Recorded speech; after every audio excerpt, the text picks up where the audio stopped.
Baiklah Bapak Ibu, mari kita mulai saja. Sudah menunjukkan pukul 8 hampir 15 menit. Bismillahirrahmanirrahim. Assalamualaikum warahmatullahi wabarakatuh. Waalaikumsalam warahmatullahi wabarakatuh. Waalaikumsalam warahmatullahi wabarakatuh. Waalaikumsalam. Selamat pagi Bapak Ibu semua. Salam semangat dan salam sehat dari kami SMK Negeri 4 Metro. Alhamdulillah pada pertemuan kali ini Bapak Ibu masih setia bergabung di pembelajaran daring kita pada kegiatan KKGS tahun 2021 bidang perikanan, tema pengolahan hasil perikanan. Alhamdulillah pada pertemuan-pertemuan berikutnya sebelumnya sampai pertemuan hari ini masih bisa kita laksanakan dengan baik, lancar dan tanpa halangan suatu apapun.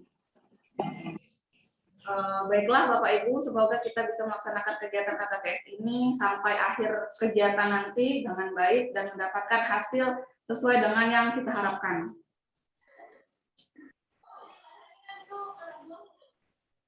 Kemudian seperti yang saya informasikan sebelumnya bahwa nanti pemateri akan masuk mungkin pukul 8.30 karena ada keperluan di kampus. Untuk sesi pagi ini sambil menunggu narasumber, mungkin sebelumnya kita akan mengambil sesi dokumentasi Bapak Ibu. Bapak Ibu boleh menghidupkan kameranya untuk kita ambil gambar sebagai dokumentasi untuk kegiatan pembelajaran daring pada pagi hari ini. Bapak Ibu yang belum menghidupkan kameranya diharapkan untuk menghidupkan kameranya.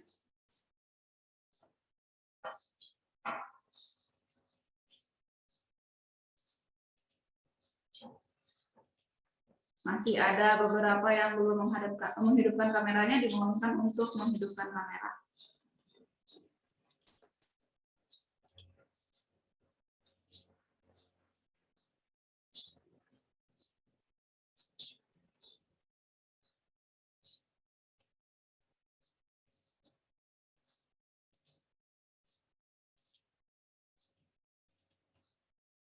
Oke, siap. Terima kasih Bapak Ibu. Baiklah, mungkin langsung saja untuk kita sambil menunggu narasumber, kita sharing terkait dengan proyek atau penugasan mandiri, proyek real mandiri yang Bapak Ibu peserta lakukan sesuai dengan tema KKGS yang kita ikuti. Untuk Bapak Ibu guru yang sepertinya Bu Eni sudah bergabung ya Bu? Selamat pagi semuanya.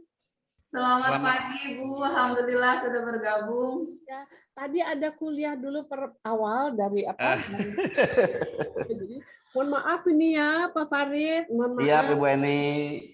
Kampus ini digabung dan ada juga kelas yang ikut di sini, boleh ya Pak ya? Boleh, boleh. Silakan Ibu, silakan.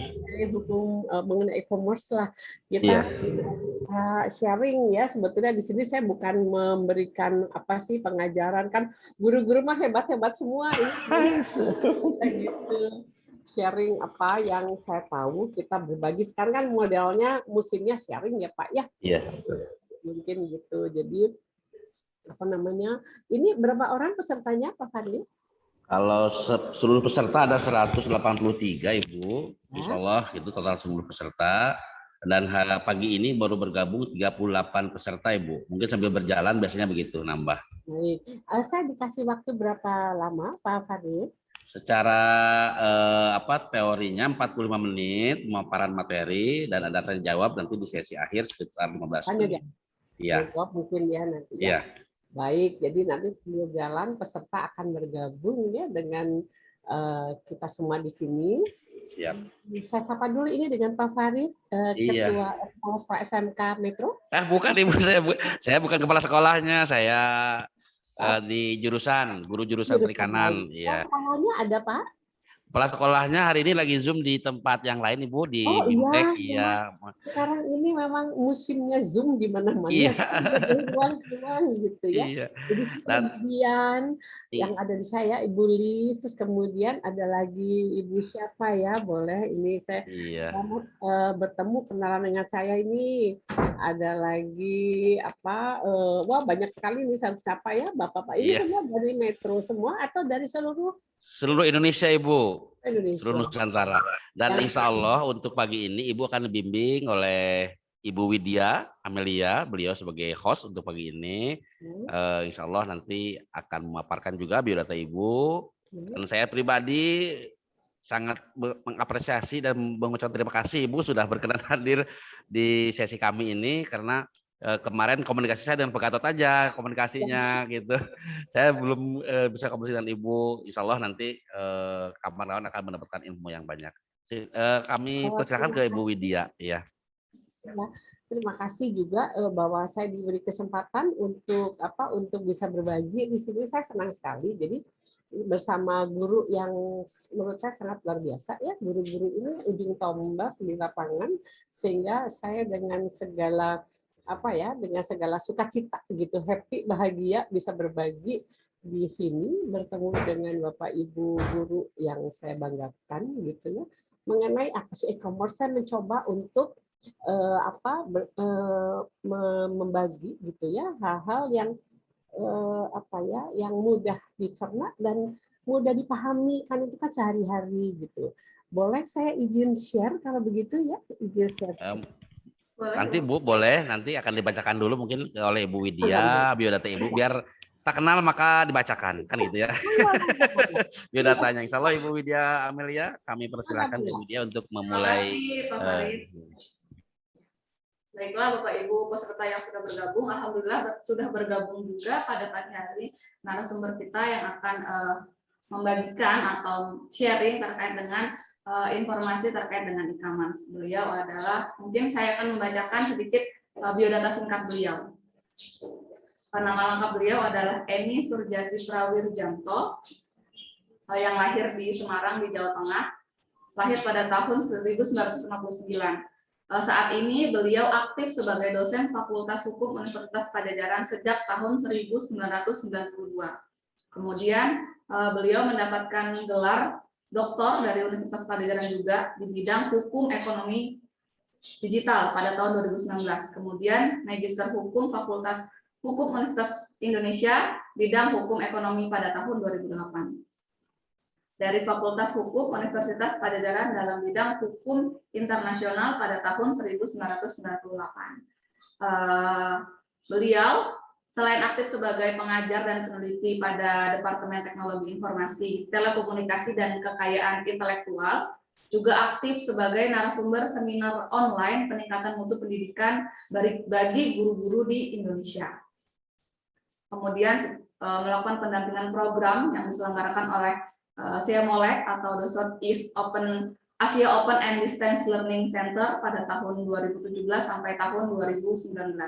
Kemudian sebagai pendamping program pelatihan e-commerce bagi guru-guru yang diselenggarakan oleh Direktorat Sekolah Menengah Kejuruan Kemendikbud pada tahun 2018 sampai sekarang. Memang Bu Eni ini sebagai pakarnya lah ya. Alhamdulillah kita pagi hari ini akan dibimbing oleh beliau terkait dengan e-commerce yang pastinya akan mendukung kegiatan wirausaha yang Bapak Ibu peserta lakukan.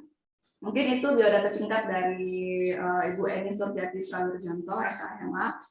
Untuk berikutnya selama 45 menit ke depan waktunya akan kami berikan kepada Ibu Eni. Dipersilakan.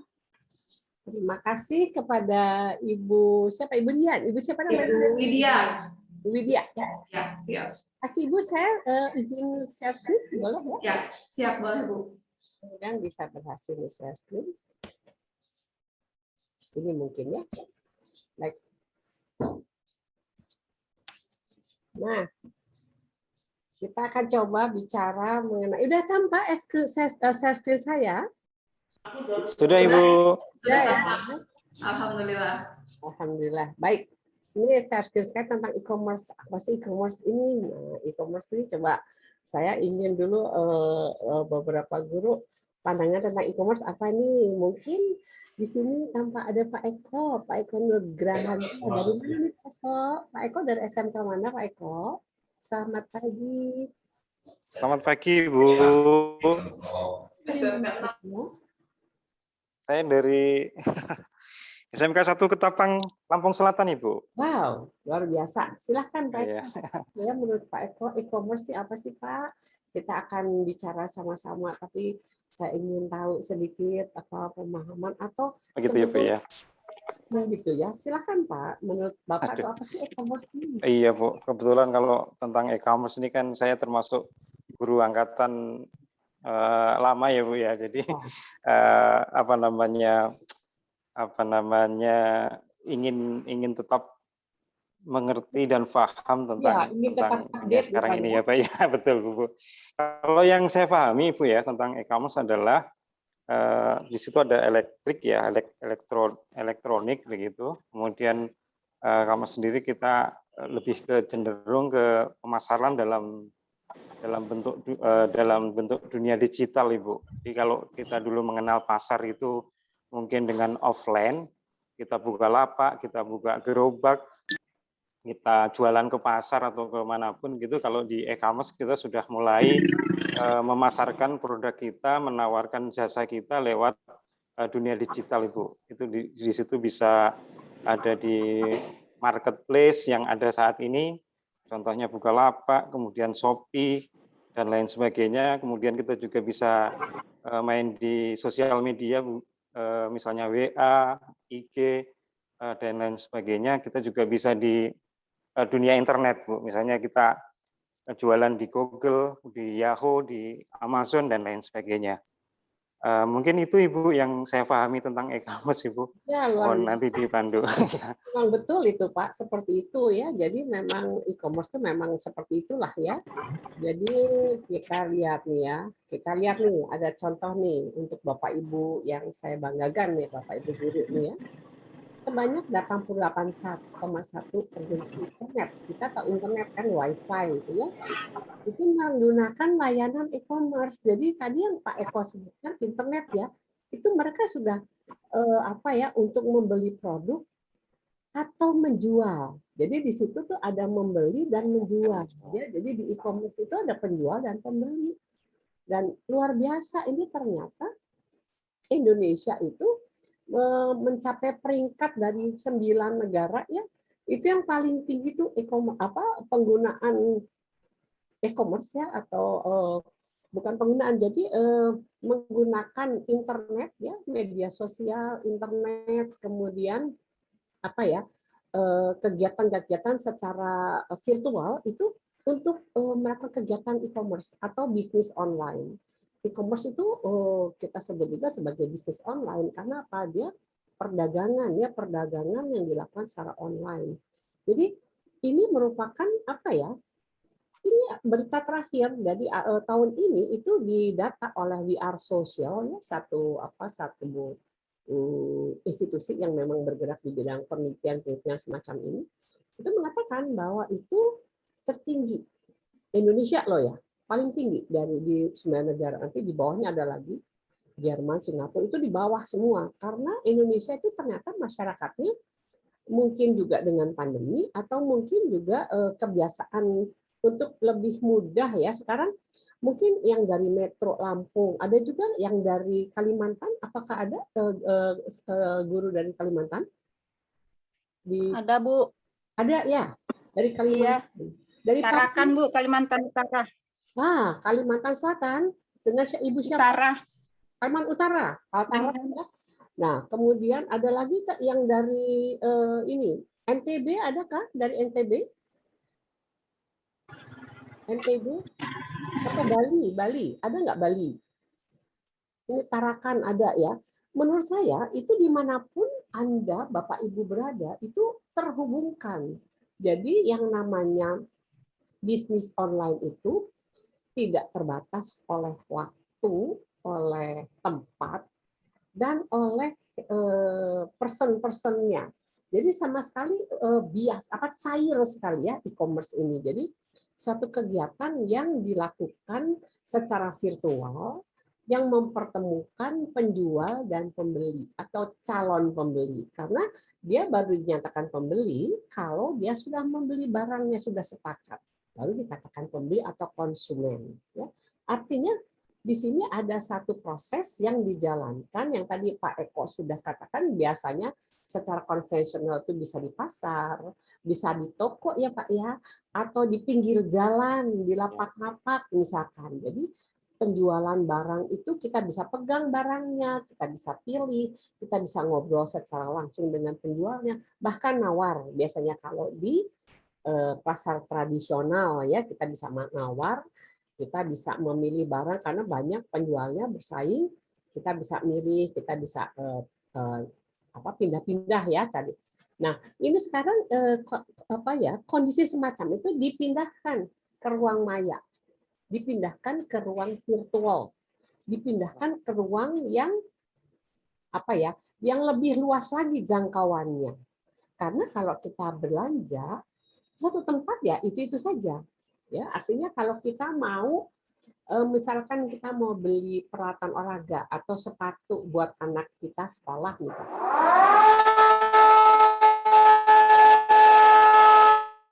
Nah, itu hanya bisa di tempat itu saja. Kalau kita mau pilih tempat lain, kita harus keluar dari toko itu, kita berjalan mencari toko lain yang terdekat misalkan. Kalau hanya ada di tempat yang jauh ya kita datangi karena barangnya bagus katanya. Tapi kalau sudah dipindahkan secara virtual gini dengan mudahnya, jari-jari kita akan menekan touch ya, apakah menekan keyboard ya, apakah itu di handphone ataukah di laptop atau di tab atau alat gadget lainnya, itu kita bisa memudahkan kita memilih barang kapan saja, dimanapun saja. Kadang ya kalau biasanya kalau yang kos ini ya, pelajar kos atau mahasiswa ya atau pekerja kantoran yang kontrak mendekati kantor atau berada di luar kota untuk bekerja itu biasanya suka pakai layanan antar makanan. Itu jam berapapun juga dia tinggal pencet makanan datang. Ya, jadi itu kemudahan-kemudahan inilah yang dikemas dalam satu bentuk bisnis online atau yang kita sebut e-commerce tadi. Nah, pengertiannya apa sih sebetulnya? Pengertiannya itu adalah bentuk transaksi perdagangan barang atau jasa. Kenapa bisa produk itu bisa berupa barang atau jasa? Barang itu tadi ya bahwa kita membeli sesuatu yang bisa kita konsumsi atau kita pakai. Jasa itu pelayanan. Artinya apa? Dia menawarkan jasa. Sekarang banyak ya jasa translate, penterjemah, jasa membuat desain rumah, jasa mengajari anak untuk mata pelajaran yang orang tuanya nggak bisa mendampingi misalnya. Dan itu dilakukan secara online. Jadi jasa itu adalah produk yang ditawarkan secara online. Jasa atau barang. Jadi kalau barang itu berbentuk sesuatu yang bisa kasat mata dan bisa digunakan atau dikonsumsi ya, dimakan gitu atau digunakan. Nah, kalau jasa itu penggunaannya adalah tenaga ya, tenaga atau skill tertentu. Misalkan guru agama mengajari belajar bahasa Arab atau mengaji atau membaca Quran misalkan gitu. Itu jasa.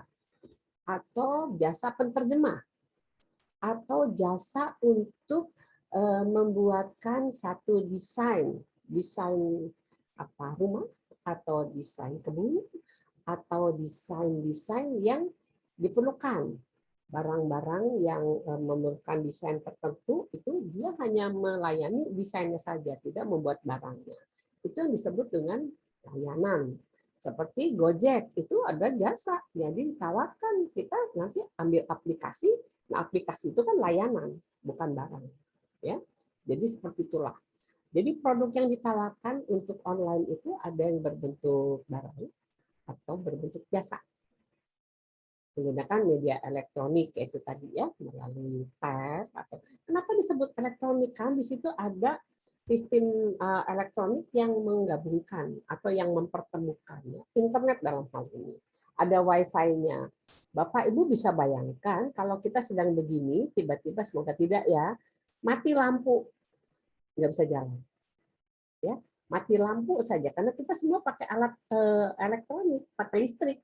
Nah, itu memerlukan dukungan. Jadi dengan media-media elektronik yang jadi artinya media yang didukung oleh peralatan elektronik. Jadi di sini ada pertukaran data yang terstruktur secara elektronik. Artinya apa? Terstruktur itu jelas ya. Ada penawaran, ada gambarnya, ada suaranya, ada pergerakan ya, film, video. Terus kemudian ada barang yang ditawarkan, ada harga yang ditawarkan, ada cara pembayaran yang ditawarkan, ada cara pengiriman yang ditawarkan. Jadi mereka berlomba para penjual ini untuk menawarkan jasa atau barang yang menjadi unggulannya untuk dilihat oleh para calon konsumen. Nah, manfaatnya apa? Ternyata kita bisa pahami bahwa itu sangat menghemat waktu, mengurangi biaya operasional, ya jelas bahwa penjual tidak perlu punya toko, tidak perlu punya lapak atau tempat untuk memajang barangnya. Kadang-kadang sudah berdebu, dia ini lagi nggak ada yang beli misalnya. Jadi kemudian dia harus tempat. Kadang juga kalau tokonya nggak besar harus membayar pegawai, kemudian listrik, kemudian keamanan. Nah itu kan semua biaya, ya biaya-biaya sehingga itu membuat boros. Ya kita mau jual handphone aja, kita harus bersaing ya dengan penjual-penjual yang lainnya. Belum biaya sewanya, belum biaya membayar tenaganya, listrik, kemudian kebersihan begitu ya. Nah, ini mengurangi biaya operasional. Menghemat waktu tadi jelas bahwa kita dengan menjual, kita bisa sambil mengerjakan apa saja, tetapi kita bisa menjual. Dengan adanya media ini, kita bisa sambil katakan, guru nih, Bapak Ibu guru, pada waktu mengajar, kemudian ada waktu tengah-tengah ya misalkan, Bapak Ibu bisa menjual secara online. Asal tidak mengganggu pelajaran misalkan ya materi. Pada waktu istirahat atau pada waktu di rumah. Jadi artinya itu bisa menjadi upaya sampingan gitu ya. Pembelian jarak jauh ini bisa ya. Jadi pembeliannya tuh bisa secara dilakukan dari jauh remote ya. Jadi yang tadi Tarakan bisa membeli yang di Lampung misalkan atau yang di Jakarta atau di Kalimantan Utara misalkan. Di ujung-ujung itu nggak terbatas. Bisa dibeli kapannya, tinggal nanti ongkirnya berapa. Biasanya tanya gitu ya. Ongkirnya Jawa Bali sekian, kalau di luar Jawa sekian. Tapi barang itu dijanjikan datang tepat waktu. Misalkan begitu. Salah satu promonya mereka begitu. Dan ini bisa langsung melihat secara otomatis daftar barang yang ada di kita. Ya. Manfaat e-commerce. Karena sistemnya dibuat seperti itu, jadi ada yang membantu bagaimana itu untuk melihat stoknya ada apa enggak. Stoknya itu cepat sekali. Dan itu ada sistemnya dalam apa? Jadi kalau misalkan kalau di toko sebentar ya saya lihat dulu di gudang, dilihat di gudang, diperiksa lagi satu-satu. Oh, ukuran 36 warna biru misalnya sepatu. Cari satu-satu gitu. Kalau dalam sistem e-commerce ini mereka punya satu aplikasi yang bisa melihat data dari barang-barang dari waktu ke waktu sehingga pada waktu pelanggan minta atau memesan mereka sudah bisa langsung jawab. Itu ya manfaatnya. Selain itu ada dalam lingkup yang lebih luas lagi manfaatnya adalah meningkatnya jasa pengiriman. Jadi di sini manfaat e-commerce ternyata tidak main-main ya. Bisa melibatkan atau bisa melibatkan atau mempekerjakan mereka-mereka yang tadinya juga pada waktu pandemi ini kekurangan lapangan pekerjaan atau dihentikan atau kemudian dikurangi jam kerjanya begitu ya banyak hal. Nah ini bisa ada jasa pengiriman ya. Nanti yang tadinya tidak punya kerjaan bisa menyebutkan saya ada driver Gojek atau driver Grab gitu ya. Dan itu satu pekerjaan ya dan menjadi mitra dari Gojek atau Grab. Banyak UMKM, usaha menengah kecil, mikro, kecil dan menengah. Jadi mereka yang tadinya tidak dianggap seperti ibu rumah tangga bisa membuat makanan, masakan, itu bisa ditawarkan secara online. Atau ibu rumah tangga yang punya pekerjaan tangan, apa sih biasanya kalau ini saya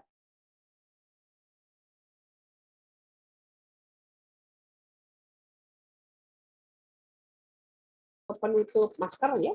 Nah ini sebetulnya adalah satu hal yang saya rasa kalau untuk ini harganya 10.000. Mungkin kalau dia bikin 5.000 ya. Nah ini 10.000 itu saya belum dikasih ongkir. Ongkirnya saya tanggung sendiri. Ini dibuat seperti ini, sederhana.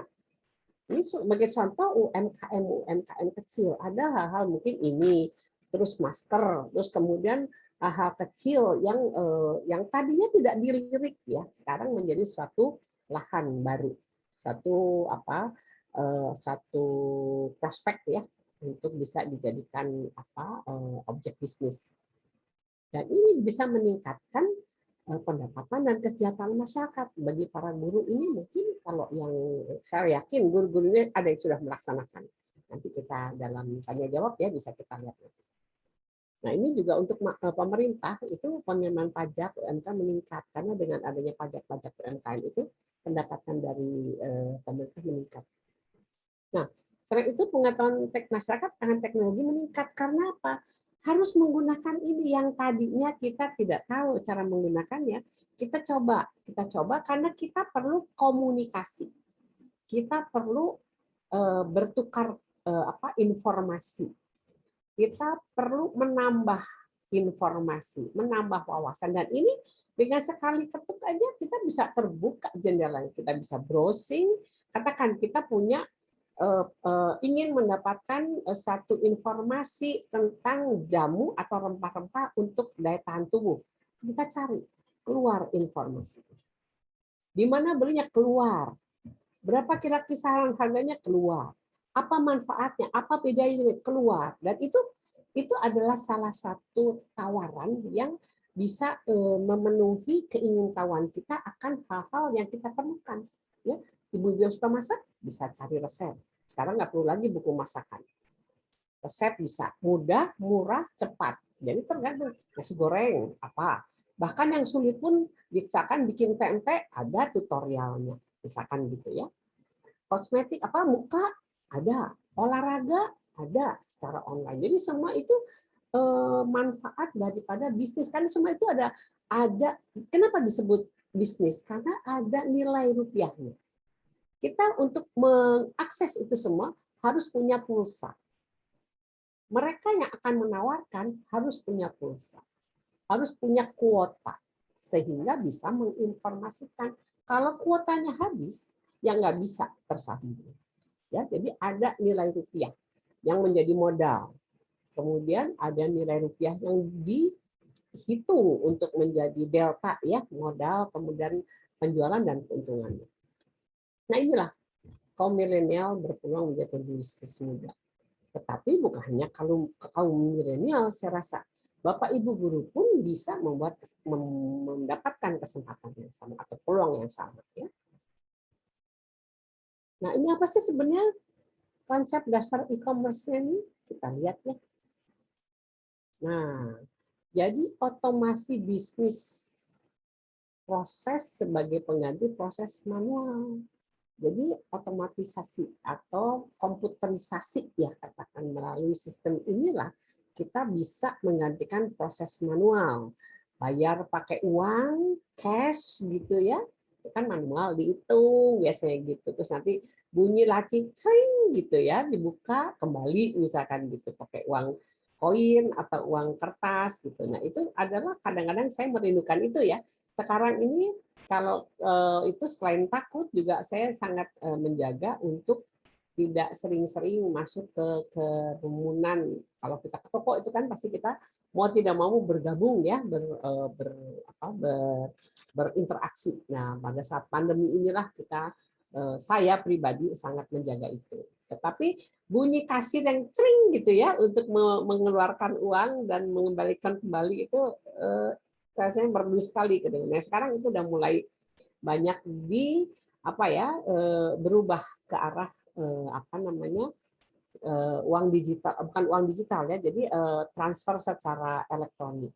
mau ATM atau internet banking atau SMS banking. Nah, sistem pencarian dan rekomendasi secara otomatis bagi pengguna itu tadi yang katakan, jadi otomatisasi itu otomatisasi, komputerisasi, jadi kita dengan mudah bisa mencari barang yang kita mau dimanapun, kapan saja, ya, tidak terbatas waktu dan tempat. Nah ini streamlining, jadi ini mencapai hasil yang efisien dan efektif. Jadi karena prosesnya terintegrasi, jadi memudahkan kita untuk bisa mencari apa yang kita inginkan, apa yang kita harapkan, apa yang sama. Jadi penjual pun ingin menyasar konsumen. Konsumen pun ingin mendapatkan barang yang sesuai apa yang mereka inginkan. Ya. Nah, ini publishing, jadi umum, terbuka, siapapun bisa mengakses, ya. Mudah sekali berkomunikasi dan berpromosi, marketing gitu ya. Jadi ini merupakan rangkaian dari e-commerce. Jadi perdagangan ya, kalau dulu kalau kita mau iklan, kita pasang besar-besar billboard ya di jalan-jalan utama. Mahal kan itu kan? Makin besar pasang billboardnya makin mahal. Kalau sekarang cukup kita pakai ini.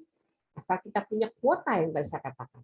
Itu kita bisa jualan di mana aja, di sosial media, ya, Facebook, internet, Facebook, WhatsApp, Instagram, itu bisa dipakai sebagai ajang atau sarana, ya, media untuk marketing pemasaran, ya. Jadi lebih murah daripada mencetak katalog atau mempekerjakan salesman. Kita bisa langsung mendatangi calon konsumen di gadgetnya masing-masing, ya. Nah, ini ada pertukaran informasi. Jadi ada satu interaksi yang tadinya secara fisik dilakukan, sekarang itu dilakukan secara virtual. Ya, melalui seperti ini. Saya mengajar, biasanya saya datang nih ke sekolah, ngumpul, terus saya bicara, sampaikan. Saya sejak tahun 2017 sudah mendampingi SMK untuk e-commerce ini. Jadi saya datang ke sekolah-sekolah. Dari ujung saya sampai terakhir ke Singaraja. Ada yang ke Singaraja? Di Bali? Tidak ada. Saya sampai ke Singaraja ujung, lagi ujung ya. Jadi itu dilakukan pada saat belum pandemi. Setelah pandemi ini sangat terbatas ya. Jadi daring inilah yang membuat kita bisa bertemu tatap muka dan bertukar informasi, ya. Kalau pelaku bisnis, informasi tentang produk, ya, dan hal-hal yang dilakukan. Nah, kemudian yang nggak kalah penting adanya transaksi. Transaksi itu kesepakatan. Jadi kalau Anda sudah sepakat untuk membeli barang secara online, itu sudah terjadi transaksi dan Anda sudah membayar, ya. Membayar, tapi ada perjanjian, misalkan bayarnya saya mau COD, cash and delivery. Jadi pada saat barang datang itu dibayar. Itu ada kesepakatan, itu sudah ada terjadi transaksi. Jadi ketemunya kebutuhan, ada kesepakatan antara penjual dan pembeli, transaksi itu. Ini dikatakan bisa memilih cash atau secara elektronik. Banyak yang menjadi pilihan ya untuk melakukan pembayaran. Kita nanti bisa ditanya jawab ya, kita bisa ini. Nah, kendalanya apa nih? Dan e-commerce tadi kita sebutkan kemudahan-kemudahannya ya. Kendala jaringan, hancur ya, Pak. Baik. Kendalanya apa? Nah, infrastruktur, internet. Jadi ini menjadi kendala, sebetulnya bukan kendala, menjadi satu kondisi ya, kondisi yang harus kita cari solusinya bersama. Karena kita harus beli kan paket itu, dan itu menjadi satu kebutuhan yang juga berdampingan dengan kebutuhan pokok sehari-hari. Itu kita harus bayar. Kadang-kadang siswa yang harus belajar, ada bantuan dari pemerintah ya, itu guru juga saya dapat, karena saya dosen juga dapat bantuan dari pemerintah sejumlah tertentu lah. Di sini guru dapat ya bantuan, Bapak Ibu guru dapat bantuan untuk pulsa dari pemerintah? Kadang dapat, kadang enggak. Nah, itulah. Kadang dapat, kadang enggak. Bagaimana? Mulai September lagi Bu dapat Bu. Dapat lagi ya? Tadi ini dapat? Dapat Bu sebelumnya karena Dapat ya? dan sekarang September dapat lagi katanya. Ya, itu bantuan dari pemerintah. Jadi artinya untuk biaya mengakses internet. Tetapi tadi saya katakan tidak semua dapat. Tidak semua dapat, kan ada yang dapat, ada yang enggak. Bahkan saya seharusnya berhak. Tapi karena ada salah administrasi, nomor saya itu tidak terdaftar di atas nama saya. Jadi saya nggak dapat. Nah, saya rasa yang seperti saya itu nggak sendirian ya. Banyak seperti saya. Atau bahkan yang nggak terdaftar sama sekali. Artinya kalau saya salah daftar ya, jadi nggak bisa dapat karena ada salah administrasi. Yang itu perbaikannya itu dilakukan berulang-ulang, tapi nggak bisa balik seperti semula. Nah, itu yang ya itulah kendala itu tadi ya. Terus kemudian kecepatan internet yang masih belum sesuai, ya kecepatan. Kadang di daerah tertentu ada delay, ya ada keterlambatan beberapa detik, atau kemungkinan juga naik turunnya. Nah ini belum termudahkannya akses internet di beberapa tempat. Ya, setahu saya dulu saya pernah memberikan beberapa kali itu pelatihan online, ada guru yang sampai harus naik pohon untuk cari sinyal di daerah tertentu, ya karena sinyalnya nggak bisa didapat dengan mudah. Daerahnya seperti di Indonesia ini kan sangat beragam ya, ada kepulauan, laut, kemudian terpencil, pegunungan. Nah itu merupakan kendala sebetulnya ya, kendala yang kita hadapi dan harus kita coba cari solusinya bersama. Nah, ini kendala dari perangkat elektronik. Tidak semua pengguna memiliki perangkat elektronik seperti ini yang dapat mengakses platform e-commerce. Ya, kalau handphonenya masih handphone yang lama, yang bukan quart gini ya, yang itu mungkin itu tidak akan bisa. Jadi yang bisa melakukan bersama-sama di sekolah atau bersama dengan teman atau grup. Itu tadi kendala yang bisa saya inikan. Kendala keamanan. Nah, seharusnya e-commerce dapat memberikan jaminan keamanan dan transaksi. Tetapi ternyata banyak hal dalam praktek itu, data kita itu bisa bocor. Data kita bisa digunakan. Kadang nomor handphone kita digunakan oleh orang yang tidak bertanggung jawab untuk melakukan sesuatu yang tidak diingini. Ya. Mereka punya kontak kita, kemudian mereka melakukan minjem uang atau menjual atau ya melakukan hal-hal yang di luar pengetahuan pemilik nomor. Nah, itu adalah kendala juga dari sisi keamanan. Banyak orang yang ragu menggunakan ini karena ada ketakutan untuk datanya digunakan.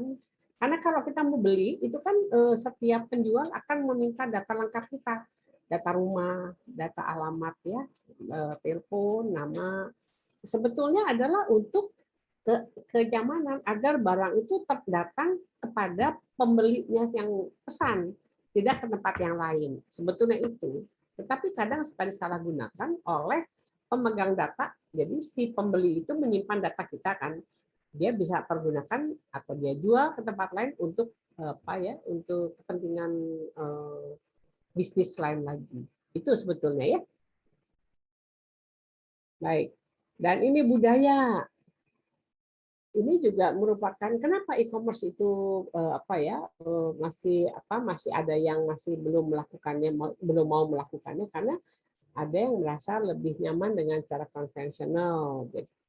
Jadi bisa megang barangnya, bisa nawar gitu ya, bisa cari yang diskon. Terus, nah kebutuhan ini pada masyarakat Indonesia yang terkenal komunal kita ini, masyarakatnya tuh senangnya bergabung bersama dengan orang lain, senangnya itu bisa saling tukar, berkomunikasi, berinteraksi. Itu adalah karakter bangsa kita yang hangat ya. Jadi kalau begitu masuk ke ruangan yang sempit dan tidak ketemu orang sekian lama, itu buat mereka nggak nyaman. Terutama generasi-generasi yang lebih sepuh.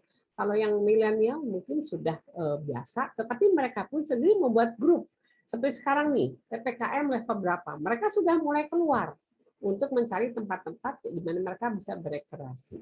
Ya. Begitu, jadi ada beberapa kendala.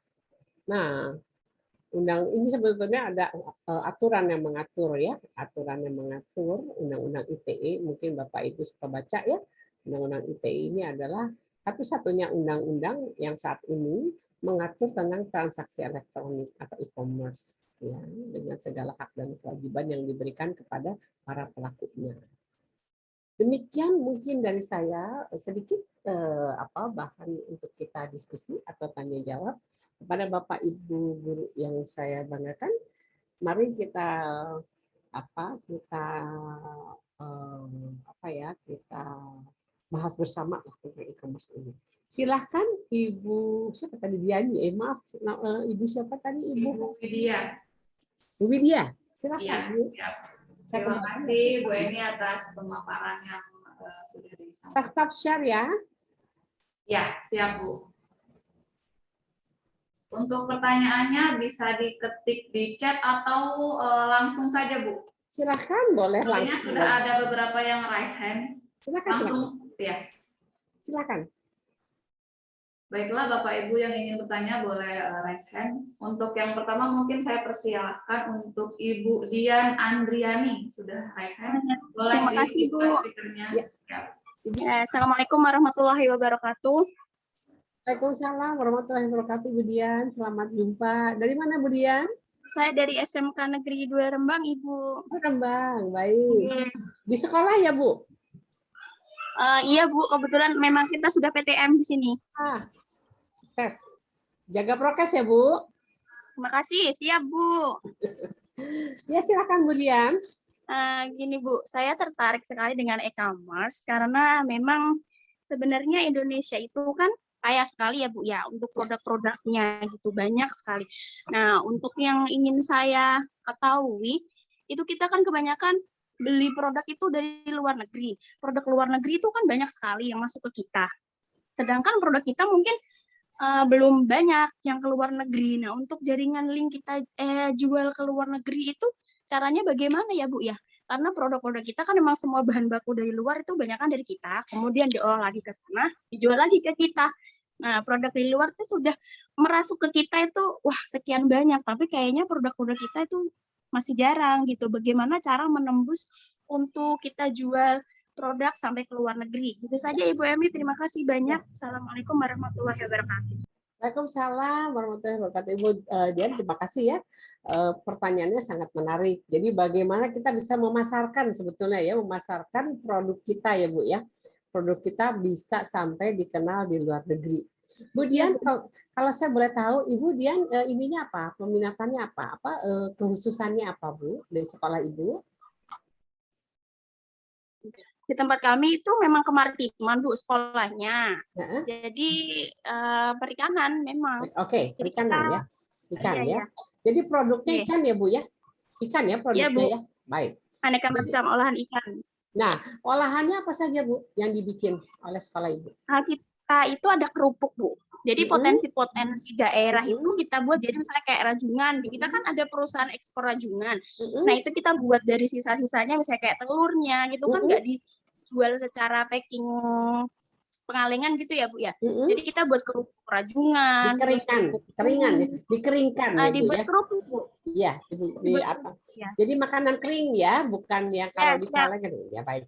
Jadi sebetulnya Bu, kalau untuk kita mau marketing atau kita mau memasarkan keluar, ada beberapa hal yang perlu diingat. Satu, kualitas produk. Kualitas produk kita harus ada yang menjamin, Bu.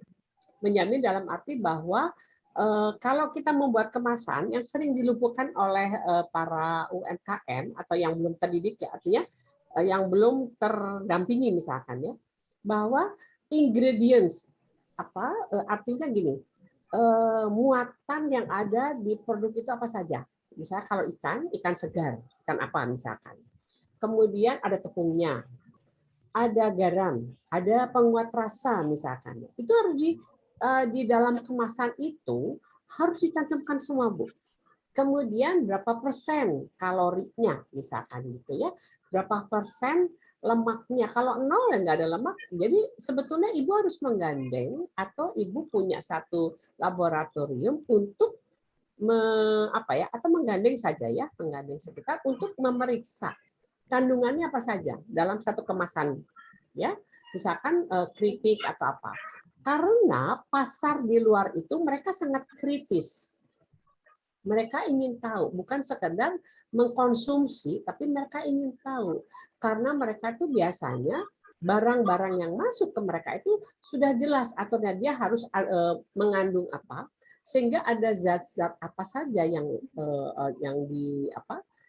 ada di dalam makanan yang dikemas tersebut, ya. Kemudian daluarsanya, kapan dibuat, kemudian siapa pembuatnya. Memang itu rangkaian. Tapi rangkaian itu kalau sudah dipenuhi, kalau menjual keluar itu sangat mudah. Contohnya, Bu, produk mie, Indomie itu di mancanegara itu sangat laku dan mahal karena mereka impor kan dari kita ekspor. Indomie, Bu. Jadi di ASEAN Indomie merajai ya, di Eropa, di Amerika, di Australia. Kenapa? Karena dia jelas kemasannya mengandung apa, cara memasaknya seperti apa. Jadi sebetulnya itu ya yang harus diperhatikan oleh sekolah. Kalau ibu misalkan ya nggak usah keluar dulu deh. Bangsa Indonesia itu kan banyak sekali, Bu. Ibu bisa jual antar pulau saja sudah bagus. Atau antar sekolah atau antar daerah.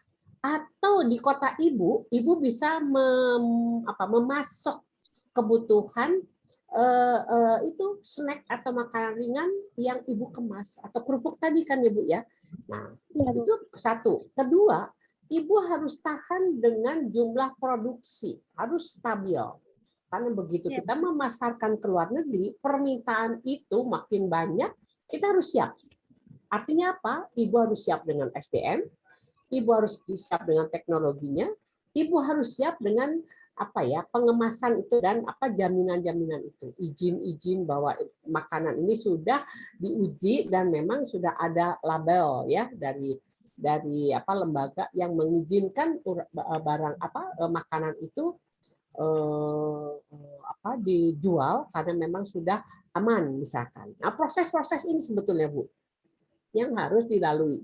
Jadi sebelum rantai ibu menemukan pembeli atau buyer gitu ya, kalau kita mau jalan e-commerce online, ibu harus menyiapkan dulu barangnya sehingga nanti kalau misalkan barang ibu udah memenuhi syarat nih ya, udah yang saya katakan tadi, kemasannya sudah bagus, kemudian isinya sudah jelas, sudah diuji gitu ya, kita bisa, dan ada alamat lengkap gitu ya, dan kemasannya menarik. Yang harus disiapkan adalah memenuhi pesanan dari konsumen. Begitu satu konsumen suka dan dia minta dalam jumlah besar, ibu harus bisa memenuhi. Kalau enggak, akan diambil orang bangsa. Itu terjadi pada ini, Bu, perajin-perajin pakaian batik ya, ini loh, Bu, gamis. Itu ada yang sudah memasarkan sampai ke Asia Timur Tengah. Mereka kan pakai sama Malaysia. Pertama mereka 50 potong, oke, 100 potong, oke. Begitu 1000 potong, mereka nggak bisa, kewalahan. Kenapa? Karena mereka tidak menyiapkan. Sebetulnya siapkan aja dengan bekerja sama dengan para perajin. Jadi ibu kalau mau masuk pangsa ke luar, ibu harus siapkan dulu itu. Kalau ibu belum siap, siapkan dulu, Bu. Karena apa? Pembeli itu raja, Bu. Begitu dia nggak dapat dari kita, dia cari tempat lain. Dan membangun kembali kepercayaan itu bukan hal yang mudah. Jadi kepercayaan itu udah tepat waktu, terus kemudian kalau memesan kita bisa memenuhi, ya, dan kita nggak putus hubungan. Misalkan pembelian pertama lancar, kedua lancar, ketiga mulai nggak lancar karena kita pemasoknya kurang. Macam-macam alasannya, Bu. Bahan dasarnya nggak ada gitu ya. Jadi kita belum bisa memberikan satu kepastian bahwa barang itu akan ada terus. Itu sebetulnya, Bu. Jadi kalau keluar itu bisa aja Bu, tetapi persiapannya seperti itu. Mungkin dari saya Bu, seperti itu. sekadar sharing ya Bu. Kemarin kan silakan. memang saya juga pernah menjual gitu. Ya. Kebetulan dulu keripik dari tulang ikan. Ya. Itu memang saya sudah sampai ke seperti Alfa atau Indo gitu. Memang Ya. tadi yang seperti Ibu bilang, jadi kita itu harus bisa kontinuitas dari produksi. Kemarin tuh saya ditantang memang dari karena Alfa Indo itu punya cabang banyak Iya. itu. Dia Di bilang begini, Indonesia ya. iya Bu, ini kalau satu outlet kita nggak bisa, minimal satu kabupaten gitu. Ibu bisakah sediakan gitu, misalnya satu hari ada 1.000 atau minimal 500 produk dan itu continue. Katanya seperti itu Bu. Jadi memang ya tadi seperti Ibu bilang, kita kalau misalnya dari sekolah sih kayaknya kemarin saya mundur di situ Bu, karena belum bisa memastikan untuk produksi setiap hari begitu. Nah kalau misalnya tadi Bu bilang soal apa ya bergandengan dengan laboratorium itu kenapa susah sekali ya Bu? Ya kita memang sudah pernah mencoba menguji ya Bu untuk produk kandungan dari produk yang kita buat. Jadi tulang ikan itu kan saya buat kalsiumnya tinggi, tapi memang belum pernah gitu diuji. Karena kalau kita nguji memang kan mahal ya Bu ya. Kalau untuk bergandengan seperti itu kita harus, nah itu kayaknya menurut saya ribet itu sih Bu. Iya. Bagaimana Ya. itu Bu? Jadi sebetulnya gini Bu, bergandengannya itu jangan dengan pengusaha lagi, bergandengannya dengan perguruan tinggi atau lembaga-lembaga yang memang dia melayani masyarakat. Kalau bergandengan dengan laboratorium yang memang bergerak di bidang bisnis, ya ada rupiahnya Bu. Tetapi kalau penelitian itu misalkan Ibu kirimkan ke lembaga yang memang melayani masyarakat untuk menguji satu kemasan. Memang agak lama prosesnya karena kita ngantri. Tetapi itu lebih apa ya? Menurut saya itu lebih aman. Karena apa? Kan kalau kita menggandeng laboratorium yang ada, punyanya perusahaan anu, itu harus bayar ya Bu ya. Iya Bu. Tapi coba cari di perguruan tinggi Bu, perguruan. Dan Ibu ingat, misalkan Ibu ngambil tulang ikan ya Bu ya untuk jajan keripik. Itu berapa banyak Ibu bisa sediain seperti tadi, sederhana kan? Mampu nggak untuk continue? Iya, kontinuitas produk. Nah, sebetulnya di kita itu kelemahannya adalah kontinuitas, ya, kontinuitas dan juga standar daripada makanan itu bisa tetap seperti itu apa enggak? Karena banyak hal kita nggak punya pengering oven yang besar misalkan skala pabrik misalkan, oke nggak apa-apa. Tapi kita kan pengen jual. Nah sekarang Ibu harus lihat dari semua produk perikanan ya bahan mentah perikanan itu mana yang bahan dasarnya itu bisa berlangsung berlangsung kontinu gitu ya. Terus menerus gitu. Ya. Terus kemudian kalau tulang ikan kan orang banyak mengkonsumsi ikan ya, tinggal kita cari pengepulnya aja. Nah, dari perusahaan sih Bu kemarin itu. Nah, kalau perusahaan kan kita beli ya, kita beli. Ibu kan bisa juga. Kemarin itu enggak sih Bu, soalnya kan biasanya dijual untuk pakan ya, kayak dari tulang, kulit dan sebagainya gitu. Itu bisa, tapi Ibu tergantung dengan perusahaan kan berarti kan. Oh, iya, betul. Begitu perusahaan itu tidak memasok Ibu kehilangan pasokan. Jadi sekarang sebagai pebisnis, Ibu harus bisa melihat satu peluang. Kalau yang satu ini tidak bisa menjanjikan sesuatu yang keberlangsungannya lama, Ibu bisa melirik kepada nelayan misalkan, atau tempat perlang ikan, atau jadi Ibu jangan hanya satu, jangan tergantung pada satu. Jadi kalau Ibu mau itu saya bilang menggandeng itu bukannya satu Bu, yang digandeng itu bisa perajin kalau itu ya kalau kerajinan, tapi kalau ini kan produk ya, jadi produk olahan makanan. Ibu gandeng nelayan, Ibu gandeng restoran. Restoran itu kan ikannya di file ya. Iya Bu, banyak. Nah, jadi katakanlah mungkin dari restoran ini saya ambil ya ininya ini yang nggak dipakai tiap hari mereka pasti kan ada.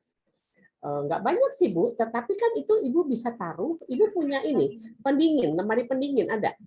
Kalau di sekolah ada freezer besar, ada ini banyak. Jadi bisa disimpan ya. Tapi sekarang yang penting ada Ibu cari pemasoknya. Jadi jangan tergantung pada satu perusahaan Bu. Karena begitu tergantung ke perusahaan itu juga tergantung lagi pada orang lain. Jadi mata rantainya itu panjang. Kalau bisa diputus, Ibu langsung ke nelayan. atau ke restoran. Langsung aja, Bu. Saya mau ini. Bisa enggak? Jadi Ibu janji sama dia, sekolah bikin kesepakatan. Perlu dipasok berapa lama. Dan jadi sehingga Ibu bisa nawar. Misalnya kalau Alfa, Ibu nggak usah ke Alfa dulu. Kalau Alfa kan outletnya banyak. Oke, Iya. dari 1.000 saya bisa per hari 200 apa 300 tergantung karena kan dibagi ya. Karena gini Bu, begitu itu udah muncul di outlet, orang akan cari. Dan si outlet itu akan berusaha itu selalu ada, apalagi kalau sudah mulai digemari dan unik. Ibu misalkan nggak perlu ke Alfa misalkan. Kalau Alfa itu tadi, Ibu sangat terikat dengan perjanjian. Iya, betul. Ya. Nah, mungkin Ibu bisa bersepakat dengan itu Bu, produk oleh-oleh. Iya, Toko, sekarang itu apa kami sih, titipkan ke toko toko. oleh-oleh, Bu. Sudah banyak dititipkan Ya. di toko. Iya. Ya, itu lebih dia tidak memberikan satu tuntutan yang lebih besar karena dia kan hanya menerima dan kesepakatan kita mengenai sesemampu kita. Jadi kalau itu rutin saja Ibu kerjakan itu, rutin aja dulu. Sehingga Ibu bisa melihat kendalanya apa aja. Kalau musim hujan ikannya kurang misalkan, musim kemarau, jadi kan musim angin batang itu akan menjadi akan menjadi satu masukan buat Ibu untuk peta jualannya Ibu. Jadi Ibu itu jangan hanya tergantung pada satu pemasok, jangan hanya tergantung pada satu penjual. Jadi Ibu harus pandai ya mengemas. Kemudian nanti jadikan sebagai souvenir dari sekolah Ibu misalkan gitu. Yang ini kan sekolah ada tadi ada sekitar berapa ratus ya tadi dari Pak ini disebutkan. Nah, itu kan bisa Bu menjadi menjadi itu calon konsumen Bu, networking. Jadi Ibu titipkan ke sekolah-sekolah yang ada ini produk Ibu, tapi Ibu juga nerima dari sekolah lain produknya apa. Jadi saling bertukar. Nah, inilah yang merupakan pergerakan yang meskipun nggak kelihatan, tapi itu udah sesuatu sekali. Jadi ini sekolah ini loh Bu, pangsa ini nih kegiatan ini pangsa untuk saling bertukar produk. Ya, jadi menurut saya itu ada sesuatu hal yang harus digarap. Harus digarap sehingga Ibu tidak kekurangan. Jadi jangan dulu berpikir keluar. Sorry ya, saya harus bilang jangan karena kita masih belum sampai ke sana. Kita penuhi aja karena bangsa dalam negeri ini luar biasa. Diserbu oleh produk asing. Nah, kita nggak perlu sampai kalah di negeri kita sendiri. Saran saya, jadikanlah ajang ini sebagai pertukaran informasi dan networking dan masing-masing produk. Jadi Ibu nanti menginikan produk yang lain, tapi produk Ibu diberikan kepada yang lain sehingga ada satu pertukaran. Jadi daerah dengan daerah itu, oh ini dari mana tadi? Dari Tarakan, Ibu dari Rembang. Nah, Ibu dari Rembang, tapi Ibu juga menginginkan yang dari Tarakan, yang dari Kalimantan Utara. Jadi saling berbagi dan saling menguntungkan. Dan saya sangat saya sangat bahagia dengan bertemunya Bapak Ibu guru ini. Pasti ada sesuatu yang bisa di-share kan. Jadi kalau kita nggak perlu lihat dulu ke sana, kenapa? Karena kemampuan kondisi kita itu bukan kita nggak bodoh ya.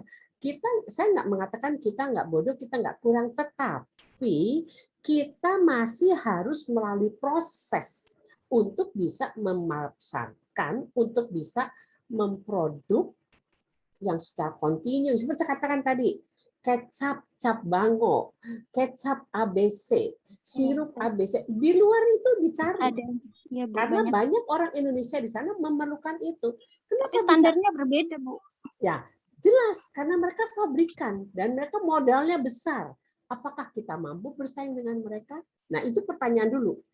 Ya, pertanyaan harus kita jawab. Kalau katakan kita belum mampu, garaplah pasar dalam negeri dulu. Kalau itu sudah terpenuhi, sekarang kelas Alfamart aja Ibu mundur. Betul. Ya? Nah, jadi artinya kita harus jujur pada diri kita. Jangankan dulu kita melihat keluar. Karena kalau keluar itu, kita harus lebih dari Alfamart, Bu. Mereka Ibu harus berpikir bagaimana kita barang itu bisa sampai di sana. Ekspor kan, Bu? Ya, betul. Ekspor kan biaya.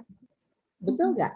Kemudian kita dan ekspor itu Bu, biasanya kita kan kalau mereka jasa ekspedisi ya, ekspor impor itu mereka menyediakan tempat. Ada yang sistemnya per jenis itu lebih mahal. Ada sistemnya satu gelondong, satu ruangan diisi rame-rame gitu ya, jenisnya bisa macam-macam. Nah itu apa ya? Itu bisa menjadi beberapa pilihan. Jadi artinya apa? Untuk masuk ke pasar sana banyak PR kita yang harus kita benahi, harus kita siapkan. Sehingga menurut saya garap dulu pasar dalam negeri. Pasar lokal ya, Bu, Jadi ya. Ibu, Lokal. iya. Jadi pasar itu kan luas Bu. Ibu sekarang di Jawa Tengah nih ya. Ya, Jawa betul. Timur kan bisa juga. Jawa Barat bisa. Jadi kemudian Pulau Bali. Jadi artinya ada pertukaran. Jadi kalau Bali kan dengan kacang Balinya, tetapi kalau Ibu masuk dengan kerupuk ikan, tulang ikan tadi, Ibu coba dulu. Karena mereka tidak menuntut seperti Alfamart. Alfamart itu perusahaan besar, ya. Memang kayaknya kayaknya menyenangkan bekerja sama dengan mereka. Tetapi di balik itu ada satu kerjaan PR yang harus kita penuhi. Bayangin kalau Ibu udah nggak bisa memenuhi kuota yang dia tentukan, tentunya dia putus hubungan kan. Iya, betul, Bu. Ya kan? Padahal kita setengah mati nyarinya. Nah, itu Bu. Jadi rantai-rantai ini harus disiapkan. Mungkin pertanyaan sederhana, kenapa kita tidak bisa mengekspor ke sana? Bagaimana cara mengekspor? Itu tadi saya katakan. Rantainya itu tahap-tahapan prosesnya harus disiapkan. Dan itu hanya bisa kalau kita bersama. Jadi Ibu bikin satu asosiasi, satu perkumpulan, sehingga nanti yang nggak bisa nyambelin yang bisa. Jadi gitu ya. Jadi artinya saling bergabung. Kolaborasi ya Bu. Ya, Ya, seperti di luar negeri jadi itu ya, Bu. Kolaborasi. Nah, jadi keluarnya itu satu nama, tetapi berbareng gitu. Jadi sehingga saling mengisi sehingga pasokan-pasokan itu bisa lancar karena apa? Oh di sini nggak bisa di sini. Tapi itu harus diperhitungkan jauh hari. Jadi ada opsi-opsi yang harus Ibu siapkan. Kalau ini nggak bisa harus ini. Itu PR. Nah itu hanya bisa dilakukan kalau kita bergandengan tangan bersama, berkolaborasi. Mungkin itu Ibu Dian Ya, dari terima kasih saya. banyak. Ya, sedikit dari saya gambaran dan bekal mungkin ya Bu ya. Oke, terima kasih banyak Ibu Emi. Terima kasih Bu Dian Penjelasan yang pertanyaannya. sangat rinci, Silakan. menjadi penyegaran juga untuk Bapak Ibu yang lainnya. Kemudian masih ada yang resen Ibu yang Silakan. selanjutnya Pak Silakan, Eko silakan. Burhanto. Dipersilakan Pak. Silakan. Baik, selamat pagi Bu. Selamat pagi Pak Eko. Oke, ya. Sangat menarik sekali Bu ya materi pagi hari ini. Ya. Luar biasa sekali. Sebenarnya ada dua pertanyaan Bu tadi yang pertama terkait dengan pertanyaan Bu Diah tadi tentang produk yang ke luar negeri atau dari luar negeri gitu ya Bu ya. Kalau untuk produk-produk elektronik dan lain sebagainya kan saya pernah juga beli begitu handphone yang murah begitu ya, memang dia dikirim dari luar negeri langsung begitu ya. Tadi juga ada kita juga bisa jual ke luar negeri. Tetapi kan kalau untuk produk makanan itu apalagi untuk perikanan ya Bu ya, biasanya kalau kita ke luar negeri kan terkait dengan dokumen ekspor ya Bu ya. Apalagi perikanan itu sangat banyak sekali dokumen yang harus disiapkan, sertifikat kelayakan tempat proses, kemudian kualitas mutunya, SKP, HACCP dan lain sebagainya. Nah ini apakah dengan e-commerce yang mungkin ini apakah tetap diterapkan hal itu gitu? Karena untuk sendiri kalau ekspor secara legal begitu ya, artinya dalam resmi ekspor kan banyak dokumen. Tapi kalau dengan lewat sosial media dan lain sebagainya, apakah ini tidak menjadi masalah nantinya, Bu? Itu yang pertama. Yang kedua tentang keamanan digital tadi ya, Bu ya. Mungkin ada triknya karena banyak juga cerita tentang ketidakpuasan konsumen tentang produk yang diterima akhirnya menimbulkan masalah gitu. Apakah ada perlindungan konsumen Bu tentang hal ini? Karena kalau ada pembelian kalau yang nilainya 50.000, 30.000 mungkin nggak ada masalah ya Bu. Oh, udah anggap aja hilang gitu. Tapi kalau yang nilainya besar sementara tidak ada perjanjian ini apakah memang sudah diatur di ITE itu ada Kalau di konsumen offline ada YLKI juga apakah diatur di situ, Bu, tentang perlindungan konsumen di e-commerce? Mungkin itu, Bu, mohon pencerahannya. Ya. Terima kasih. Terima kasih, Pak Eko. Pertanyaannya menarik ya, menarik sekali. Jadi artinya ini adalah satu perwakilan dari Bapak Ibu guru yang lain mungkin ya kan. Jadi tadi adalah yang pertama yang saya tangkap adalah mengenai proses ekspor ya Pak ya. Barang-barang, produk yang akan diekspor kalau itu melalui sosial media. Itu tetap harus si produk yang dijual itu tetap harus memenuhi syarat. Ya, dokumen-dokumen itu tetap, karena begini Pak, e-commerce itu kan dia menawarkannya secara online. Begitu pembeli setuju, kan berangkat Pak, harus diberangkatkan. Nah, waktu pemberangkatan itu tentunya di pabean akan ditanya, ini apa yang diberangkatkan? Berapa jumlahnya? Ditujukan kepada siapa? Yang mengirim siapa? Dokumennya mana? Ya. Dokumen yang dipenuhi itu adalah bahwa barang ini atau produk ini sudah memenuhi yang tadi dibilang kelayakan. Bahwa ini memang untuk makanan manusia, bukan pakan ternak. Kan ada persyaratan sendiri, ada list-listnya yang untuk diekspor. Barang jadi, barang mentah, barang makanan, atau barang pakai ya untuk yang dipakai. Itu semua ada listnya.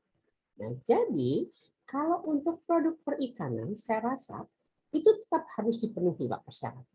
Penjualan e-commerce itu tidak menghilangkan persyaratan yang harus dipenuhi. Ya, sehingga kalau penjualan e-commerce itu sebetulnya prosesnya Pak, proses mulai dari penawaran, terus kesepakatan, terus kemudian pembayaran itu online. Tetapi barang itu tetap harus dikirimkan. Nah, untuk pengiriman ini pihak, jadi banyak pihak yang terlibat Pak. Sebetulnya kan hanya penjual dan pembeli ya Pak ya. Dalam perdagangan itu hanya penjual dan pembeli. Kalau kita ke toko konvensional, kita sudah ketemu sama penjualnya. Kita nggak suka, kita balikan, kita tawar. Kalau nggak ini, ya gitu. Ada janji, garansi Bu 3 hari balikin, kalau nggak cocok, gitu kan janjinya. Nah, kalau di e-commerce, itu mereka melalui kesepakatan. Ya. Terus berkaitan dengan nomor 2. Nomor 2 itu, apakah ada perlindungan? Jadi saya kaitkan ya pertanyaannya Pak ya. Jadi pertanyaan Bapak itu, seandainya dalam proses e-commerce itu, katakan pembeli itu, kita yang beli ya misalkan, kita membeli barang impor atau kita membeli barang dari penjual yang ada di sini yang barangnya diambil dari luar negeri misalkan. Yang spare part-nya sebetulnya nggak ada di sini. Tetapi kita tertarik karena harganya murah. Ya, kita beli dibandingkan harga yang lain. Baik. Nah, perlindungan kita gimana? Perlindungan kita itu ada bukan undang-undang ITE tetapi ada undang-undang perlindungan konsumen namanya ya. Jadi konsumen itu berhak mendapatkan barang-barang sesuai apa yang ditawarkan oleh penjual. Ya, setelah membayar tentu kita punya haknya. Kewajiban kita membeli, membayar, sudah kita tunaikan. Ternyata kita menerima barang tidak sesuai dengan apa yang dia janjikan. Gitu kan? Nah, masalahnya gimana nih? Masalah yang utama ternyata ada pada yang saya pelajari ya, konsumen itu kadang lalai untuk menjaga keamanannya sendiri. Contohnya, tidak membaca persyaratan untuk suatu jual beli yang disepakati. Ya, misalkan bahwa penjual itu tidak akan mengganti barang yang sampai sudah diterima. Ya, kalau keadaannya itu biasanya kalau kita beli kan suka ada kesepakatannya dulu apa syarat-syarat dan ketentuan yang berlaku. Jadi ini akan diganti apabila ini misalkan barang diterima dalam kondisi seperti ini. Jadi itu tidak kita baca. Jadi begitu ada komplain, kita nggak tahu komplain yang mana ini. Sebetulnya kalau kita misalkan membeli barang, tidak semua penjual sih memang membuat satu aturan yang bisa disepakati bareng. Tetapi hal tersebut jangan membuat kita lengah. Jadi perlindungan konsumen memberikan perlindungan kepada konsumen. Tetapi konsumen harus menjadi konsumen yang cerdas. Artinya apa? Kalau barang itu kira-kira tidak masuk akal harganya, ya kita harus bandingkan dulu Pak dengan yang lain. Sehingga kita akan mendapatkan barang yang sesuai dengan kemampuan daya beli kita, tetapi juga kualitasnya bisa dipertanggungjawabkan. Jadi perlindungan ada Pak, itu satu. Perlindungan seperti apa? Ada perlindungan konsumen, ada yayasan lembaga konsumen ya Pak ya. Tetapi yang saya sarankan adalah kita sebagai konsumen harus cerdas dalam menentukan pilihan kita membeli produk. Ya, saya ini pembeli online, kadang dibohongi, saya penyuka tanaman, kadang-kadang beli tapi tiba-tiba barangnya nggak datang. Nah, itu saya merasa itu lalai saya karena saya tidak melihat apa ya namanya kan kalau penjual itu dia menawarkan, kemudian nanti ada ini Pak namanya pernyataan dari orang apa namanya ya pengakuan dari orang itu apa ya yang suka disebutkan tuh. Yang mengatakan bahwa ini penjualnya baik, oh ini nggak baik, ya track record-nya kerekam. Itu bisa kita lihat untuk melihat penjual itu beritikat baik apa tidak. Jadi untuk Pak Eko Nugroho, penjualan dan pembelian itu harus juga didasari dengan itikat baik, ya Bapak Ibu sekalian. Tapi sebagai konsumen kita pun juga harus cerdas. Sehingga tadi pertanyaan yang sekaligus saya jawab untuk dua pertanyaan itu. Bagi produk yang akan dikirim keluar secara e-commerce-nya bisa dilakukan secara online. Tetapi pengiriman barang tidak bisa online, tetap harus menggunakan moda transportasi. Dan moda transportasi ini menuntut keamanan. Jadi ada negara-negara yang tidak menerima misalkan jenis-jenis produk yang mengandung zat-zat tertentu. Itu harus kita pahami, harus kita pelajari. Kita mau mengirim kemana. Begitu mungkin Pak Eko dari saya. Apakah bisa dipahami Pak Eko? Baik, terima kasih. Terima kasih Bu ilmunya. Terima kasih Pak Eko. Ada satu pertanyaan terakhir Bu dari Ibu Lia Jasdar dari SMK Negeri 3 Tarakan. Silakan ya, silakan Ibu. Iya, terima kasih Bu. Ini saya dapat ilmu baru yang banyak lagi hari ini dari Ibu. Alhamdulillah. Iya, tentang e-commerce ini ya. Kalau saya memang ya mungkin boleh dibilang buta lah tentang e-commerce karena saya hanya ya pengguna tapi nggak begitu aktif. Jadi dengan ilmu tadi ya lumayan inilah ada tambahan ilmu lagi Bu. Yang ingin saya tanyakan gimana ya karena kan kami ini kan di Tarakan ini pulau kecil yang dekat dengan perbatasan Malaysia. Nah, saya tuh agak tersentuh dengan produk-produk Malaysia yang masuk di Indonesia dan itu legal. Itu legal, Bu. Kita disuguhkan dengan produk-produk dari Malaysia itu dengan kualitas mereka yang lebih bagus.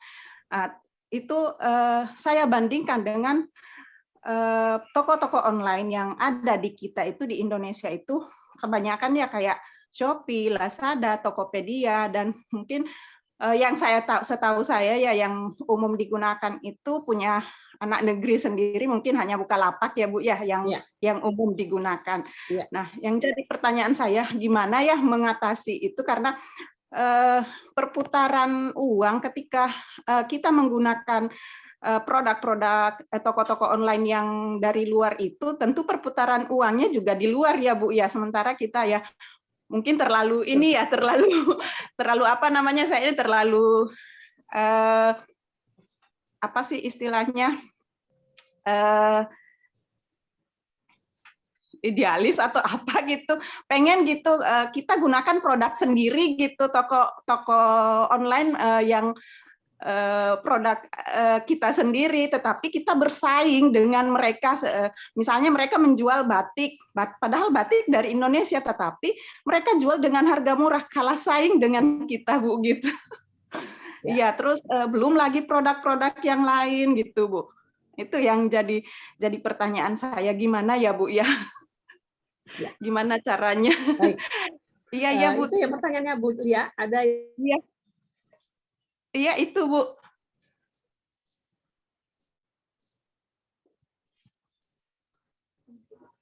Kenapa? Iya, baik. Ada begitu pertanyaannya, Bu Lia? Itu iya, Bu. Sudah bisa. Ya, baik. Saya coba jawab ya. Jadi gini, sebetulnya produk-produk yang jadi ada dua, Bu. Ada dua jenis toko online ya. Toko online itu yang marketplace itu tadi adalah Bukalapak, Shopee, Beli-beli, Tokopedia, ya. Terus ada lagi Shopee ya. Tadi apalagi nanti ada muncul-muncul yang lain. Itu memang satu perusahaan yang platform namanya ya, marketplace namanya. Dia membuat satu mall di virtual. Semua barang ada, ya. Semua barang ada. Itu ada toko yang disebut marketplace atau mall virtual kalau saya bilang ya. Ada juga toko online, Bu. Toko online itu adalah yang diusahakan sendiri, Bu. Jadi barangnya khusus barang yang kita produk sendiri. Jadi kita jual barang kita tawarkan di toko online kita. Jadi kita bisa memilih apakah sekolah ibu akan membuka toko online sendiri atau bergabung dengan marketplace. Jadi dua, Bu. Marketplace atau toko online. Masing-masing punya kekurangan dan kelebihan. Kalau kita masuk marketplace, penyebarannya cepat. Tetapi datanya itu dimiliki mereka. Karena mereka nanti yang akan melayani pembeli. Kita diminta barangnya masuk ke mereka, tapi mereka yang melayani pembeli. Jadi data pembeli ada di mereka. Kalau sekolah ibu buka toko online sendiri dengan nama sekolah ibu, data pembeli ada di ibu. Karena ibu menjual langsung. Ini buat Bapak Ibu seluruhnya ya. Bapak Ibu guru yang hadir di sini harus dibedakan, ada toko online yang sendiri, artinya kita kayak kios kita sendiri atau supermarket. Berbeda kan? Ya. Kios, supermarket beda kan? Kalau supermarket atau mall itu kan menjual produk macam-macam. Sama di warung juga. Cuman kalau di warung kan si penjual datang ke kita sendiri. Kalau di mall atau supermarket si pedagang kan nggak langsung jual ke kita, Bu. Dia simpan dulu barangnya di toko itu. Seperti tadi Ibu Dian ke Alfamart, kan beliau nggak ketemu sendiri dengan pembelinya. Dia nggak tahu siapa yang beli. Iya. Di Alfamart itu, karena Alfamart cuma majang, betul. Nah itu yang disebut dengan marketplace. Marketplace, tetapi kalau marketplace itu kan online. Kalau Alfamart kan masih offline ya, luring. Jadi kita bisa milih sendiri. Kalau di marketplace Shopee, Beli-beli, Bukalapak, Tokopedia itu dipajangnya dalam satu kemasan secara online. Kita bisa pilih gitu kan. Tetapi ingat bahwa pembeli itu tidak ketemu sama penjual. Jadi kalau ada apa-apa lewat marketplace-nya. Kalau kita komplainnya bukan ke penjual loh. Kita komplainnya ke Tokopedia. Iya. Betul kan? Nah, sistem ini Ibu harus tahu. Bapak Ibu harus tahu kalau memasarkan produk, mau pilih yang mana? Mau pilih jual langsung atau mau ikut ke perusahaan yang besar itu? Ya itu ada kekurangan kelebihannya. Kalau sendiri mungkin pasarnya nggak sekenceng ya, nggak sebanyak itu. Tetapi keuntungannya data kita pegang. Sehingga kita tahu betul data pembeli kita siapa aja. Kalau di marketplace kita nggak tahu siapa yang beli barang kita. Karena kita kayak dijual putus aja gitu. Beli mana kita nggak tahu barang kita akan di mana. Tapi marketplace pokoknya begitu perlu dia minta sama kita. Begitu kita nggak bisa, dia ke tempat yang lain. Nah itu. Jadi keuntungan kelebihannya itu atau kekurangannya dan sesuatu hal yang merugikan kita Itu harus dipelajari. Jadi kayak Ibu nih, Ibu apa Iya. bidangnya? Juga perikanan ya? Produknya Iya, apa? pengolahan Produknya perikanan. Kami kebanyakan ini Bu, apa namanya, frozen food, frozen ya, olahan-olahan ikan. Iya, apa? Kering. Kalau frozen itu kayak nugget, sosis, pempek. Pempek ya. Ya, kemudian yang kering itu ada abon, Ya, keripik. abon ikan ya, abon ikan ya. Iya, Pak. Nah. Iya Bu. Iya. Ini kan semua produknya ikan nih ya, kan ini perikanan. Nah sekarang bagaimana kita menstandarisasi ya sekolah ini yang bergabung di KKSGI ini, coba bikin standar. Kalau empek-empek standarnya seperti apa? Iya. Ya. Kalau kerupuk standarnya seperti apa? Sehingga nanti semua sama keluarannya dari kegiatan ini. Kemasannya itu ini ingredients. Jadi kalau mau dikeluar atau ada orang mau beli orang asing, dia bisa baca isi kandungannya apa. Ikan belida misal, atau ikan apa ya, tawes. Saya nggak tahu ikan yang dibikin kerupuk apa saja ya.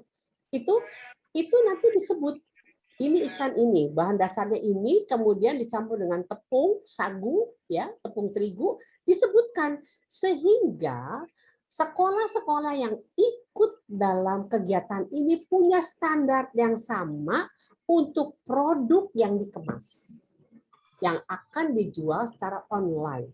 Jadi sekarang begini Bu, sekolah Ibu jual ke sekolahnya Bu Dian, kan beda produknya.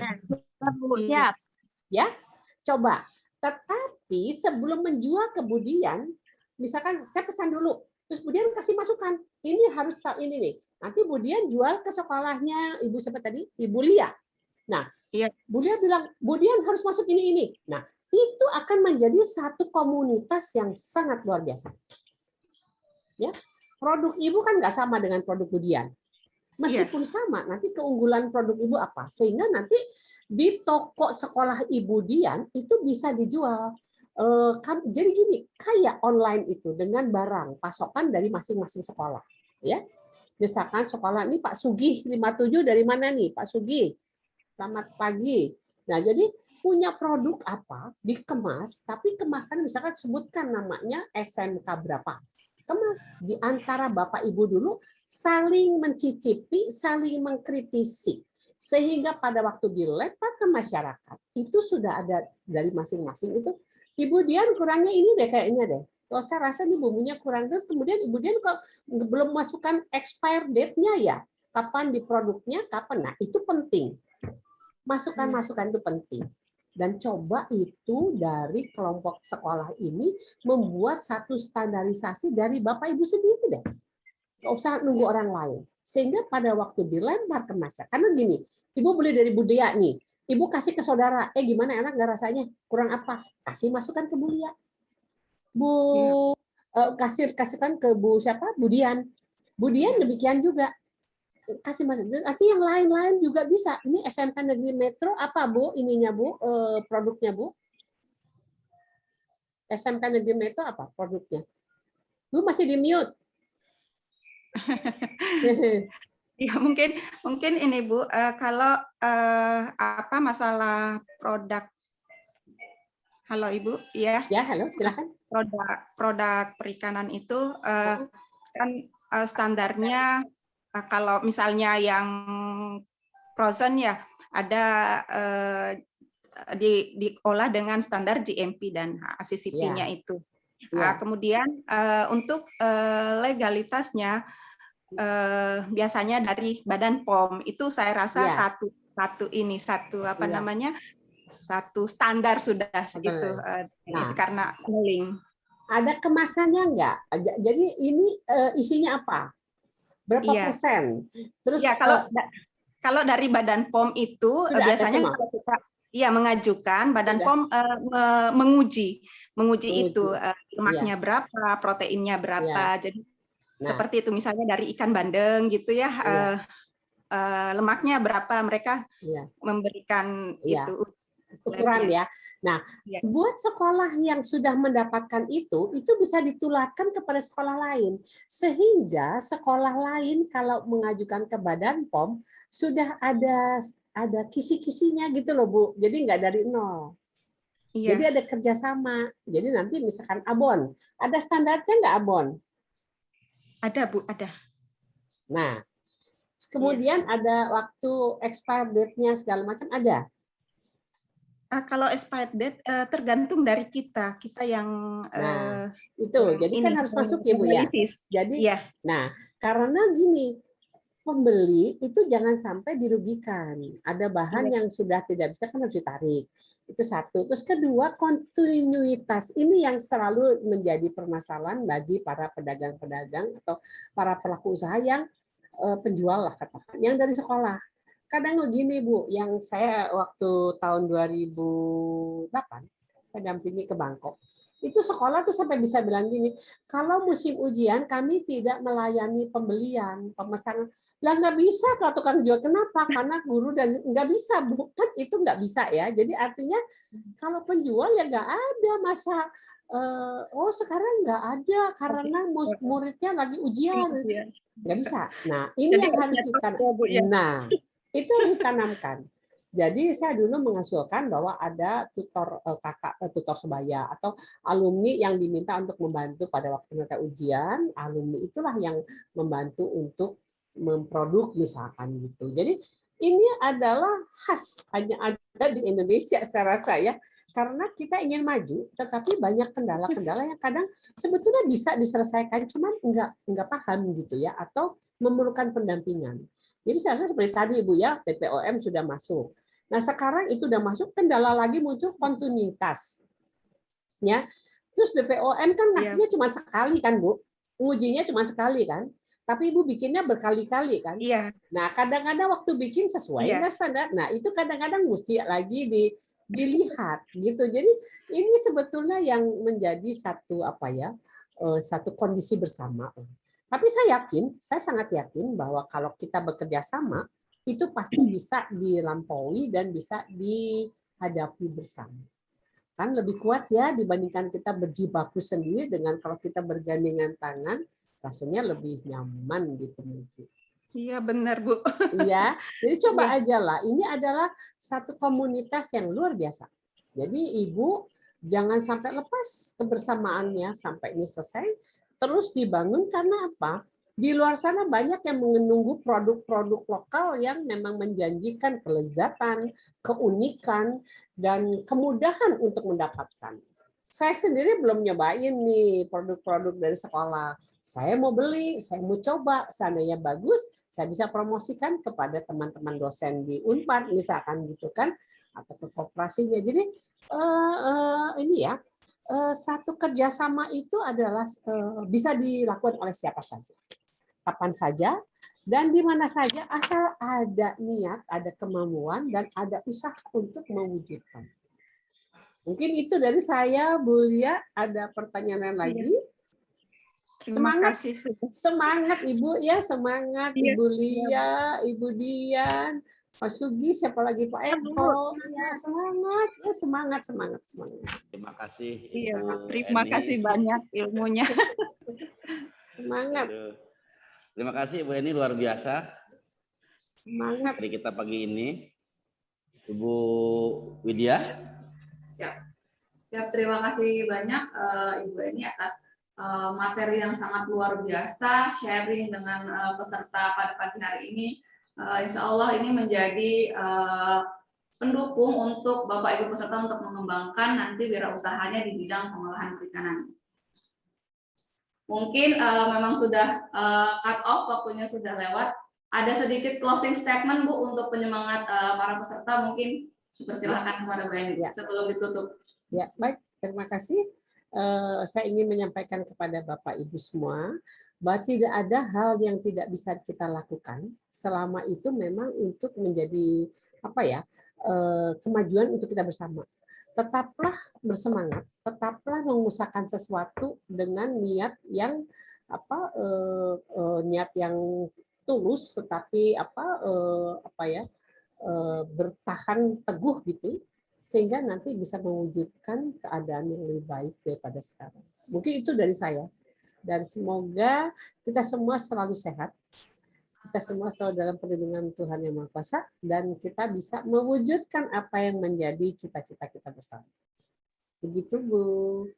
Terima kasih banyak Ibu Dia. Eni atas proses prakteknya. Semoga Ibu juga sehat selalu di sana dengan segala kegiatannya. Amin. Semoga kita juga dapat melaksanakan kegiatan KKS ini sampai akhir. Baiklah, mungkin cukup sampai di sini untuk pertemuan kita pada jadwal pembelajaran daring kita hari ini. Mohon maaf apabila ada kesalahan. Kami dari SMK Pengampu, SMK 4 Metro, salam sehat dan salam semangat untuk kita semua. Kami akhiri. Wabillahi taufiq wal hidayah. Assalamualaikum warahmatullahi wabarakatuh. Waalaikumsalam warahmatullahi wabarakatuh. Terima kasih Bu Emi. Terima kasih. Terima kasih. Semangat, semangat, sehat ya. Bu Eni, Ya. dimohon materinya bisa dikirim. Boleh, boleh. Saya kirim ke Insyaallah. WA ya. Saya Ya, kirim Bu. ke WA-nya ya. Ke Siap, WA nanti. ini Pengampu ya. Nanti Ya, saya Bu. belum tahu. Nanti saya minta Pak Gatot aja untuk Iya. mengirimkan ya. Salam juga buat beliau, Pak Gatot. Semoga Ya, sehat selalu. Saya sampaikan. Terima kasih Pak Dinin. Sampai ketemu Pak Farid. Terima kasih Pak Farid. Sama-sama Ibu Eni. Assalamualaikum. Saya pamit ini ya. Waalaikumsalam warahmatullahi wabarakatuh. Ya. Kita nggak ada foto bareng ya? Foto bareng nggak ada. Foto Boleh Bu bareng. ya, terakhir untuk Boleh, kita boleh foto dokumentasi. bareng. Untuk peserta mohon untuk mengaktifkan kamera video. Buka kamera. Aktifkan ya. Ya, silakan. Ayo kita foto bareng. Boleh senyumnya Bapak Ibu. Ayo dia babain. 1, 2, Wah, ada siswa nih. Ada siswa. atau kita berpose apa nih? SMK kita. Lampung. Ada siswa nih. Ayo cepat nih. Ya, siap. Ini ya, Bu. Iya ya. Ini ya. Ya. Oke, siap. SMK bisa, SMK hebat. 1, 2, 3. Terima kasih. Terima kasih Bu Eni. Banyak Bu Terima Eni. kasih kawan-kawan guru yang sudah aktif. Terima kasih Bu Eni. Udah ya. Terima kasih. Bu Tuti, terima kasih. Maka, boleh saya izin live ya? Boleh ya, Pak? Bu. Ya Bu, terima kasih banyak. Ya, SMK 1 sudah beredar ini, Bapak Ibu. Diberi